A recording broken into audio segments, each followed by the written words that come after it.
आपने अपने लाइफ में जो भी फाइनेंशियल डिसीजंस लिए हैं अपने पास्ट में, चाहे वो कोई नई कार लेना हो या कोई घर लेना हो या फिर किसी शॉपिंग मॉल में बस अपने फेवरेट ब्रांड के कपड़े लेना हो, इन सभी डिसीजंस में आपको शायद लगता होगा कि ये आपने ही लिया है, लेकिन इसमें सबसे मेजर रोल प्ले करता है आपका ब्रेन, यानी आपका दिमाग। तो इसीलिए अगर हम सभी को एक बेहतर इन्वेस्टर बनना है तो हमें पता होना चाहिए कि एक ह्यूमन ब्रेन कैसे काम करता है और कैसे हमारे डेली बिहेवियर्स और हैबिट्स सबकॉन्शियसली हमारे इन्वेस्टमेंट को इम्पैक्ट करती है। सबकॉन्शियसली का मतलब होता है कि आपको पता नहीं लगता है कि कैसे आपके अंदर कोई चीज खरीदने की मोटिवेशन आया है, जिससे कि नई कार की जरूरत ना होने के बावजूद भी आपका मन किया कि यार मुझे एक नई गाड़ी लेनी चाहिए। तो वो जो थॉट प्रोसेस है वो कहाँ से आया, ये डायरेक्टली लिंक्ड करता है आपके ब्रेन से। आज मैं जिस बुक की समरी आपके साथ शेयर करने जा रहा हूँ उसका नाम है behavioural investor, the art and science of investment management, जिसे लिखा है डैनियल क्रॉस्बी ने। ऑथर डॉक्टर डैनियल क्रॉस्बी एक साइकोलॉजिस्ट हैं और एक बिहेवियरल फाइनेंस एक्सपर्ट हैं जो कंपनीज और सक्सेसफुल बिजनेस ओनर्स को माइंड और मार्केट के रिलेशनशिप से कैसे बढ़िया रिटर्न अचीव करे वो सिखाते हैं। और इस वीडियो में मैं आपके साथ वो सारी अमेजिंग स्ट्रैटेजी शेयर करूंगा जो मैंने इस बुक से सीखी है, जिससे कि आप एक बेहतर इन्वेस्टर बन सके, यानी एक बिहेवियरल इन्वेस्टर बनने की ओर आपको मैं मोटिवेट करने वाला हूं इस वीडियो से। इंडिया में फाइनेंशियल नॉलेज बहुत ज्यादा कम है और आज के इस वीडियो से मेरा जो गोल है इस चैनल को लेकर कि इंडिया में 10,000 लोगों को फाइनेंशियली इंडिपेंडेंट बनने में मैं उनकी हेल्प करूं और हमारा प्यारा भारत पूरे विश्व का सबसे सक्सेसफुल देश बने। और यही मेरा सपना है कि इंडिया हो नंबर 1 हर चीज में। जो मैंने इस बुक से सीखी है वो है understanding your brain is the key to becoming a successful investor, यानी अपने ब्रेन को समझना सबसे इम्पोर्टेंट तरीका है जिससे कि हम सभी एक कामयाब इन्वेस्टर बन सके। ह्यूमन ब्रेन इस तरीके से डिजाइंड है जिससे हम अपना, अपने परिवार और अपनी समाज की सुरक्षा कर सके किसी भी तरीके के डेंजर से। यानी हमारे जो पूर्वज थे उनके लिए बहुत ज्यादा जरूरी था कि वो हमेशा अलर्ट और एक्टिव रहे, जिस कारण अगर कोई भी जंगली जानवर अगर उन पे अटैक करने की कोशिश करे तो वो सभी को प्रोटेक्ट कर सके। उनका सर्वाइवल उनके ऊपर ही डिपेंड करता था। लेकिन अब ऐसा बिल्कुल भी नहीं है। जब हम घर से बाहर निकलते हैं तो कोई जंगली जानवर झाड़ियों के पीछे हमें अटैक करने के लिए रेडी नहीं है, लेकिन हमारा ब्रेन अभी भी वैसे ही रिएक्ट करता है जैसे हमारे पूर्वजों के टाइम में करता था। अगर आप कोई ऐसी फाइनेंशियल डिसीजन लेने वाले हैं जिससे कि आपके और आपके परिवार के ऊपर कुछ प्रॉब्लम आ सकती है, तो हमारे ब्रेन का उस पार्ट जो हमें रिस्क लेने से मना करता है वो एक्टिवेट हो जाता है। इससे ये होता है कि आप क्लियरली सोच नहीं पाते हैं, क्योंकि आपके ब्रेन के लिए वो फाइनेंशियल रिस्क किसी जंगली जानवर के अटैक से कम नहीं है। स्टॉक मार्केट में लोग क्यों आते हैं? हो सकता है कि बहुत सारे पैसे लोगों को आकर्षित करता है स्टॉक मार्केट की ओर, और हर कोई चाहता है कि वो जिस भी कंपनी में इन्वेस्ट करे वो बहुत ज्यादा प्रॉफिट कमा के उनको दे। लेकिन पैसे से ज्यादा इंपॉर्टेंट है वो लोग जो अपने पैसे इन्वेस्ट करना चाहते हैं, यानी इन्वेस्टर्स। क्योंकि मार्केट हम लोगों से ही बना है, तो मार्केट को समझने के लिए हमें ह्यूमन नेचर के बारे में समझना होगा। यानी ये बिल्कुल हम पर डिपेंड करता है कि हम किस कंपनी में इन्वेस्ट करें और कुछ साल तक होल्ड करके रखें फिर उसे बेच दे। लेकिन क्या ऐसा होता है? क्या हम जो भी फाइनेंशियल डिसीजन लेते हैं उससे हमें बढ़िया रिटर्न मिलता है? बिल्कुल भी नहीं, क्योंकि हमारा ब्रेन बहुत ही कंफ्यूज हो जाता है जब भी किसी स्ट्रेसफुल सिचुएशन में उसको एक स्ट्रेसफुल डिसीजन लेना हो तो। और जैसे ही आप ये एक्सेप्ट कर लेते हो कि आपके ब्रेन पर आप नहीं छोड़ सकते अपने सारे इन्वेस्टमेंट स्ट्रैटेजीज, वैसे ही आप समझदार इन्वेस्टर बन जाते हो।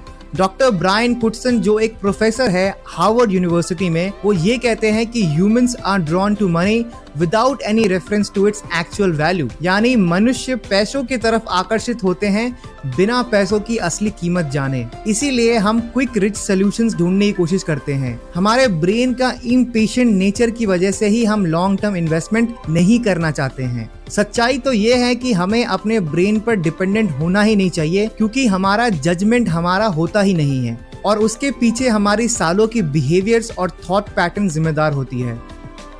स्ट्रैटेजी नंबर 2 जो मैंने इस बुक से सीखी वो है we humans are not rational in nature but overconfident when we achieve any financial success.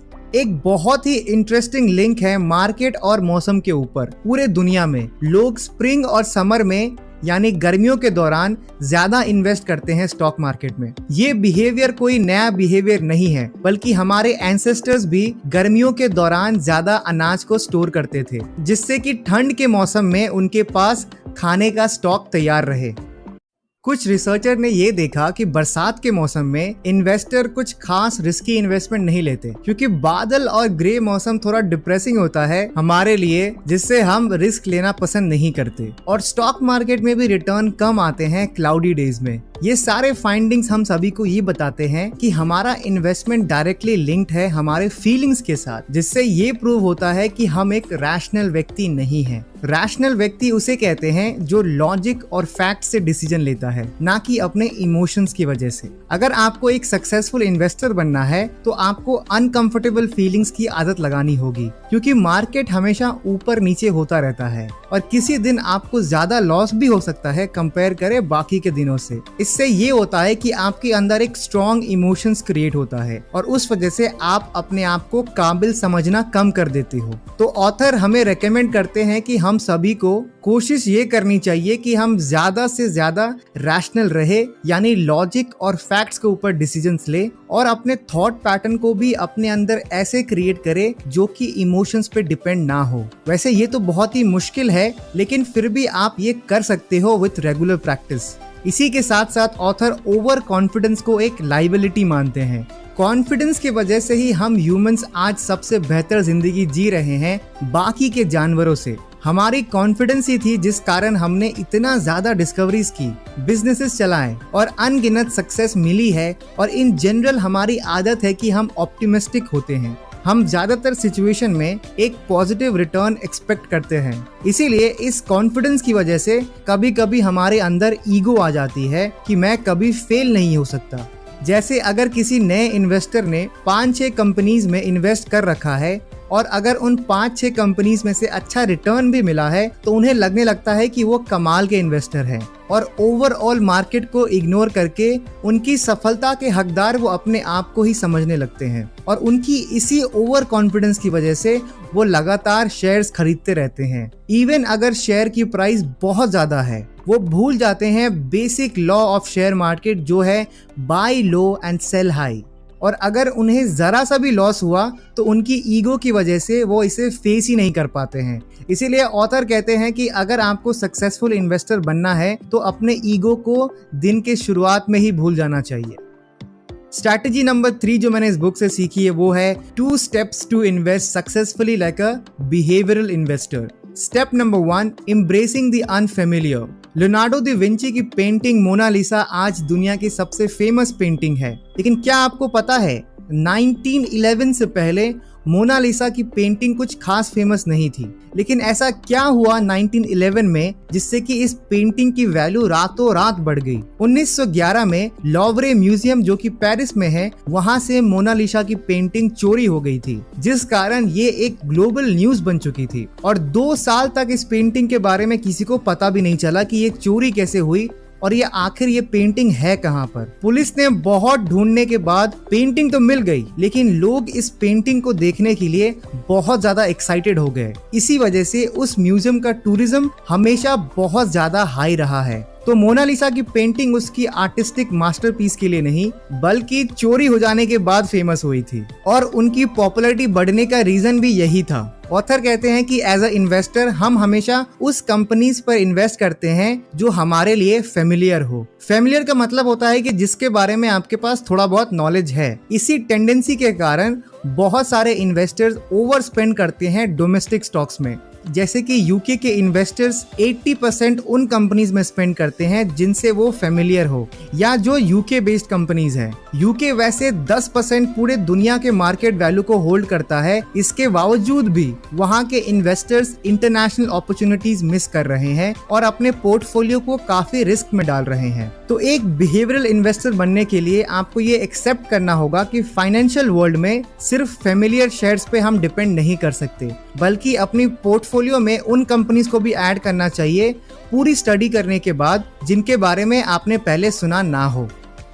Step number 2 है मैनेजिंग योर इमोशंस, यानी अपने इमोशंस को मैनेज करना। कितने टाइप्स के इमोशन एक व्यक्ति फील करता है? वैसे तो बहुत तरीके के इमोशंस है, जैसे कि डर, गुस्सा, खुशी, दुख। Doctor what Smith, the book of human emotions के ऑथर हैं। उन्होंने ये कहा है कि एक व्यक्ति 150 से ज्यादा तरीके के इमोशंस एक्सपीरियंस करता है, और सबसे कॉम्प्लिकेटेड इमोशंस वो होते हैं जो 2 से अधिक इमोशन से जुड़कर एक इमोशन बन जाते हैं। जैसे अगर आप अपने पुराने स्कूल में जाते हो तो आपको सैडनेस के साथ खुशी भी मिलती है, यानी दुख आपको इस बात की है कि आप वो लाइफ फिर से नहीं जी सकते, और खुशी इस बात की है कि आपने अपने स्कूल लाइफ में बहुत मजे किए हैं और कमाल के दोस्त बनाए हैं। और हर दिन हम जब कोई फाइनेंशियल डिसीजंस लेते हैं तो शायद आपको लगता होगा कि आपके इमोशंस आपके कंट्रोल में हैं, लेकिन ऐसा नहीं होता है। आपके मन में क्या चल रहा है और आप कैसा फील कर रहे हो, इस पे बहुत डिपेंड करता है कि आप कैसे डिसीजंस लेने वाले हो। और ऑथर इमोशंस को भी एक लाइबिलिटी मानते हैं। अपने इमोशंस पे कंट्रोल पाना मुश्किल है, लेकिन नामुमकिन नहीं है। इसीलिए कई सारे बड़े बड़े कंपनीज जैसे गूगल, फेसबुक, गोल्डमैन सैच अपने एम्प्लॉइज के लिए मेडिटेशन प्रोग्राम रखते हैं, जिससे कि वो कॉम्प्लेक्स टास्क को बिना स्ट्रेस के साथ परफॉर्म कर सके। और ऑथर भी रेकमेंड करते हैं कि अगर आपको एक बिहेवियरल इन्वेस्टर बनना है तो आपको मेडिटेशन जरूर करना चाहिए। इससे आप अपने इमोशंस को आइडेंटिफाई कर पाएंगे और साथ ही साथ बेटर फाइनेंशियल डिसीजंस भी ले पाएंगे। तो बेसिकली अगर आपको एक बिहेवियरल इन्वेस्टर बनना है, आपको ये समझना पड़ेगा कि शेयर मार्केट बहुत ही अनप्रिडिक्टेबल है, जिसे हम ह्यूमंस ही कंट्रोल करते हैं, सिर्फ पैसे नहीं। लेकिन हमारा ब्रेन उतना अच्छा नहीं है डिफिकल्ट सिचुएशन में एक इफेक्टिव डिसीजंस लेने में। इसीलिए आज के वीडियो में हमने ये सीखा कि सक्सेसफुल इन्वेस्टर बनने के लिए हमें अपने ब्रेन को समझना पड़ेगा। दूसरा स्ट्रैटेजी हमने ये सीखा कि हम बिल्कुल भी रैशनल नहीं हैं, बल्कि हम हमेशा ओवर कॉन्फिडेंट हो जाते हैं, जिस कारण गलत फाइनेंशियल डिसीजंस लेते हैं। तीसरा स्ट्रैटेजी हमने सीखा 2 इंपॉर्टेंट स्किल्स के बारे में, जिससे कि आप एक बिहेवियरल इन्वेस्टर बन सकते हो। पहला है आपको अनफेमिलियर शेयर्स को एम्ब्रेस करना होगा, और दूसरा आपको अपने इमोशंस को कंट्रोल करना पड़ेगा। तो ये थी detail book summary of the behavioural investor. उम्मीद करता हूँ कि आपने इस वीडियो से जरूर कुछ नया सीखा होगा। अगर आपने एक भी नया चीज सीखा है इस वीडियो से, तो वीडियो को जरूर लाइक करिए, और साथ ही साथ और भी कमाल की स्ट्रैटेजी सीखने के लिए मैं आपको रेकमेंड करूंगा कि इस बुक को जरूर खरीदिए, जिसके लिंक डिस्क्रिप्शन में दिया हुआ है। और मेरा मैसेज आप सभी के लिए ये है कि आप जरूर शेयर मार्केट में आए और इन्वेस्ट करिए। इससे ये होगा कि आपकी नॉलेज भी बढ़ेगी और आप कुछ पैसे भी कमा सकोगे।